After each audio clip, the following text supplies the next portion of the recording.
Let's go ahead and get in here. Bada bing, bada boom. It looks like we're gonna be checking out the Explorer V2. We have 14C 28N steel with a copper foil handle. We got some stickers here for the V2, and we got two variants. There's a silver handle and the PEI handle. Then we have another CMB knife sticker. We have some paperwork, and here is the knife, ladies and gentlemen.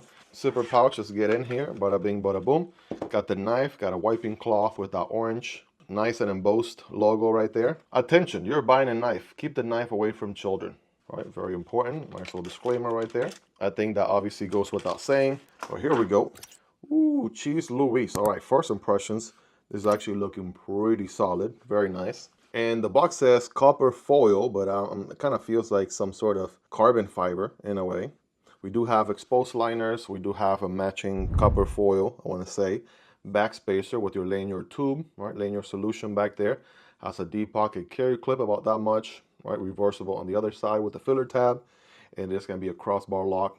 Somewhat of a Benchmade bug out killer, if you would. Thumb studs for deployment, captive pivot. T8 everywhere except the pocket clip and filler tab, which are going to be T6. If you're ready, I'm ready. Let's go ahead and send it. Oh, bam. Oh, man. Check it out, ladies and gentlemen. They're doing a different geometry on this one than what we have seen in the past. I think in the past we have seen more of a drop point blade. This one has a clip point, right? Definitely it's dropping, and then bam, you see that sudden line right there for the clip point. It's a little bit of a tanto on the bottom side, so we'll call it a clip point tanto for what it's worth. Flat grind with the black stonewash, looking good. 14C 28N steel, printed nice and small right there. That's a nice touch, and even CMB made nice, which is almost like a full sentence. It's actually printed very small right there as well. I mean, needless to say that it's a very pokey tip, but we're not going to find that out. That's enough poking for this video. And all the lame jokes aside, let's go ahead and see here. Yeah, good action. Pretty solid as you would expect. With a ball bearing pivot, that is nice. Thumb studs are comfortable. Spidey flick all day with the nail of the middle finger. Bam. You can also use the meat of the middle finger as well. So either or, whichever one is your preference. Nice and fidgety. That's solid. And as far as the ergos go, surprisingly comfortable, especially on the pocket clip department. Actually feels pretty solid. I'm going to go 9 out of 10 there for sure. The fact that it's reversible for an ambidextrous friendly knife is really good. I mean, I shouldn't be using my thumb right now this second because it hurts a bit, but there we go. You get the idea. Lefties should be able to enjoy this knife without any issues whatsoever. Got some decent girth on the handle, definitely feeling the hand pretty good. Hammer grip, we're good to go, and you can forward choke a tad bit on this somewhat of a finger choil area they give you right there. That feels nice. Decent amount of jimping on the blade. Right? Would have been nice if they extended the jimping a little more.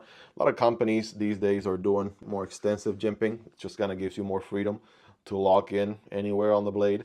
Just a bit of feedback, obviously not a deal breaker in any way, shape, or form, but just something to think about. Yeah, pretty solid. Reverse grip, that's good. Friday night gas station fighting grip, that's good. And I mean, not to mention, this is gonna excel at the pokey action, right? If you gotta poke a watermelon or something, you know what I'm saying? This is not a self-defense channel in any way, shape, or form, just educational purposes only. But call grip feels all right, right? Not uncomfortable, not the best. Somewhere in the middle, right there, if anything. But as an everyday carry knife, as a cutting tool, right, for any cutting tasks you may have throughout the day, actually feels pretty solid. And the copper foil actually looks really dope, right? Take a closer look. That is very nice. I want to say the first company I saw doing a copper foil handle was Concept on the Fenrir. They did like a silver foil handle, and they did a copper foil handle. I'll say button lock Fenrir. And now I'm seeing it here, I guess for the second time, or on a different brand with CMB made nice. Looking pretty good. Overall length is going to be around 8 inches, just shy, right? A hair shy of 8 inches. We have not quite 3.5. It's like 3.35, 3.4-ish on the blade. We have 3 1/4 on the cutting path, and the handle is going to be a whopping 4.5 inches.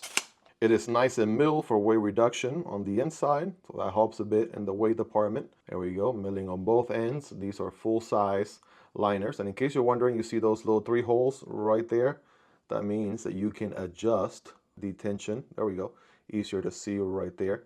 You can adjust the tension on the Omega springs. I didn't see any Omega springs on the box. That would be maybe about the only sunk. People typically complain with crossbar locks, you know, the Omega springs are too weak. Well, listen, fam, I'm still yet to break a set of Omega springs on any knife, but you know, usually peace of mind if you get them in the box included or what have you as a backup. So that will be about the only thing. Let me double check so I'm not talking crap. And yeah, no, I don't see any backup Omega springs. All right, so again, a little bit of a nitpick, something that's nice to have and gives you peace of mind. But other than that, this is the kind of knife that's not going to break the bank. Very affordable, pretty decent for what you're getting. Is it an absolute Benchmade bug out killer for the price? Let me know. Obviously, it's going to be a more budget steel, therefore it's way more affordable. Duh. I can tell you for sure these are nicer handle than handle materials and fit and finish and look to it than FRN all day, every day. Zero doubts about that. And it's also nice and contour all the way around, which is a nice touch.